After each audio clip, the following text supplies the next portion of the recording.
Ja Morant fined once again by the NBA for gun gestures.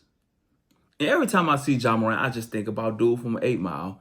You went to Cranbrook. That was a real nice school. And Clarence lived at home with both of his parents. And Clarence's parents have a real good marriage. Ain't no such thing of a halfway crook. Now, you never know. Just because somebody had a good upbringing and did the right thing, and man, you don't know what's going on in somebody's head, man. Because one thing I learned from being in the neighborhood our whole life, them people who really not from this block, really not from this environment, don't have to be here. They really got a chip on their shoulder and got something to prove and will kill you to prove a point and rebelling against everything that they was taught in life.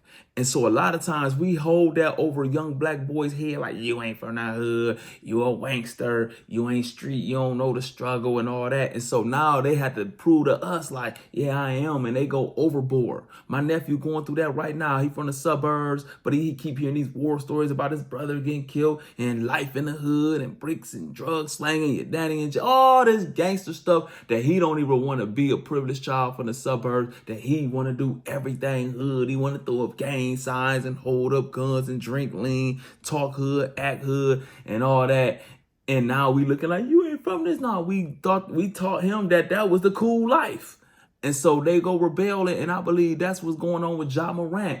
Like, man, you an NBA player, bro. You making hundreds of millions. You could change the neighborhood for the better and help these young kids who really toting guns because they live in these gang neighborhoods. If they don't have a gun, they might get jumped on or lose their life, and they need these guns and stuff like that. Not saying they need them guns, but they had to protect themselves in them environments. And if y'all really from it, y'all understand what I'm saying for real. And you a Ja Morant, you could build community centers and put a higher protection in the neighborhoods and help these kids get scholarships to change their life instead of want to have guns on. So, man, come on, bro. Unlame yourself. But at the end of the day, Ja Morant still was a kid trying to find himself. And one thing I learned, bro, we not secure within ourselves and trying to find ourselves. We need to find God, because God will give us our purpose. And when we have our purpose, we will be so focused on our purpose. We got to be who we are and be who we meant to be and not trying to pretend. Because when you walking in your purpose, you so focused on your purpose that you are trying to be the best version of yourself, authentic as possible, and use it all your gifts, everything God blessed you with to fulfill your purpose. So everything you not or everything you weren't blessed with, you would let that go because it would distract you from walking in your God-given purpose. So my advice to Ja Morant is, man, get in your word and ask God, what is your purpose? What is my purpose? And help you walk in your purpose so you would stop pointing guns